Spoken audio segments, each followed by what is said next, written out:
Bonjour et bienvenue. In today's lesson, we're going to learn all about contractions. So what are contractions? Contractions are a shortened version of words or groups of words created by the omission of a sound or a letter, which makes for a more flowing pronunciation of the language. When people speak to each other, there is an expectation they will use contractions because it will save time and it will make for a more relaxed conversation. In English, contractions are usually negations or combinations of pronouns with helping verbs. These helping verbs always include an apostrophe in place of the letter or the letters. Contractions are optional and rarely used in formal writing.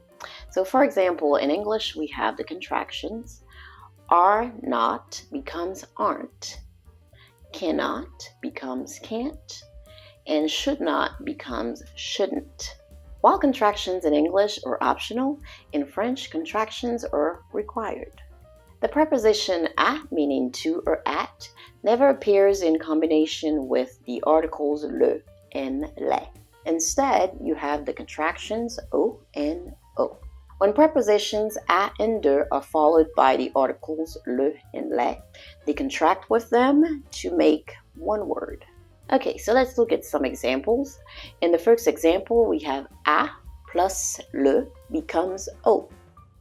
In the sentence, je vais au Canada. I'm going to Canada. You wouldn't say je vais à le Canada because that is not grammatically correct.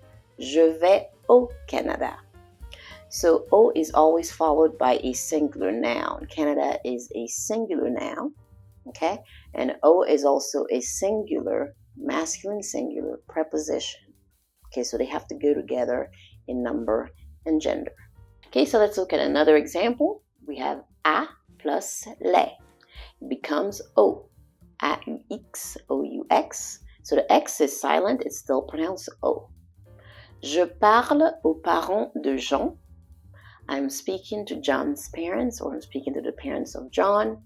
Okay, so O is followed by a plural noun, which is parents, parents. So O is pluriel, and also parents is pluriel. So both of those are plural because they have to match in number and gender. In a third example, we have de plus le becomes du. Le bureau du ministre de l'Éducation, the office of the Minister of Education. So here, de plus le becomes du. And in the last example, de plus les becomes des. Okay? Je viens des Pays-Bas. I come from the Netherlands. Okay? So here again, we have des, which is a plural definite article. And we have Pays-Bas, which is a plural noun. So again, they're matching in number and gender. So now let's talk about contractions with definite articles.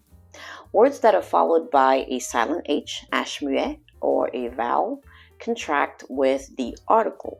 So in the first example, we have le plus abricot becomes l'abricot. Then la plus électricité becomes l'électricité.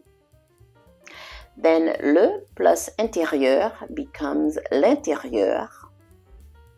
And then le plus homme becomes l'homme. In more formal writing, such as writing an academic report, avoiding contractions is a way of establishing a more serious tone. In very formal writing or works that needs to remain professional, you may not want to use contractions at all. So before you decide if you should use contractions, you may want to consider your audience and your purpose for writing. Sur ce, on se dit à la prochaine. We'll see you soon. Please like, share, and subscribe to the channel. Et on se dit à la prochaine. Au revoir.